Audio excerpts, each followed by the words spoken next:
Diagram below shows a 2.5 kilogram picture frame hanging freely from the ceiling by two strings. Calculate the weight of the picture frame. Well, weight is, weight, which is MA, 2.5 times 9.8, which is 24.5 newtons. Determine the magnitude of the force T in each of the strings. Okay, so basically, hopefully you understand that these are the same because you've got both the same angles. Alright, so, there's that downwards force of 24.5 newtons from the weight of the picture frame. And this is hanging freely, so it kind of tells me that it's at equilibrium, meaning my F net is actually 0. So when I add these three vectors up, one vector going that way, one vector going that way, and the third vector going that way, it should be at equilibrium. So let's try that. So I'm going to add the force tension. So I've got this over here, my T force, and then another one. And I should be able to write some sort of angle because if I draw this guided line, I should know that that's 60 degrees. I should also know that this is 60 degrees. So that is, actually, do I know that it's 60 degrees? So that one is 60 degrees.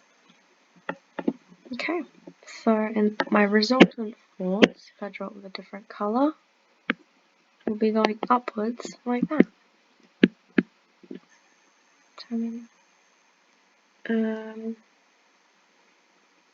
So what do I have to do for this one? Determine the magnitude of the force in each of the strings. So basically what I actually know is that my FR should be the same as this because they should balance it. When I combine these two and get this resultant vector, it should be balanced out with that one. So I actually know that this is going to be 24.5 newtons. And hopefully you understand that you can actually draw a right angle triangle like so. Let me kind of draw that down here a little bit better. Right angle triangle. Now this length is half of 24.5, if you can see that, so it'll be 12.25. This is what I'm trying to find, and this height I don't know, but what I do know is this degree, which is 30 degrees. And hopefully you understand that you can use trigonometry for that. So I've got my hypotenuse, I've got my opposite, so my sine 30 is going to be opposite over hypotenuse.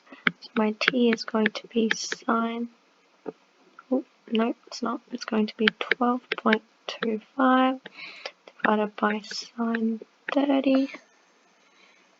So let's chuck that into the calculator.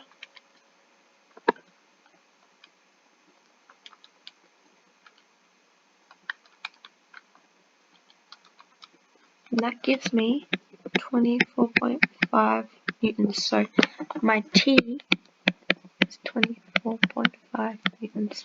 And hopefully you actually could have noticed that from the diagram, because you actually should have noticed that this is actually 60 degrees too.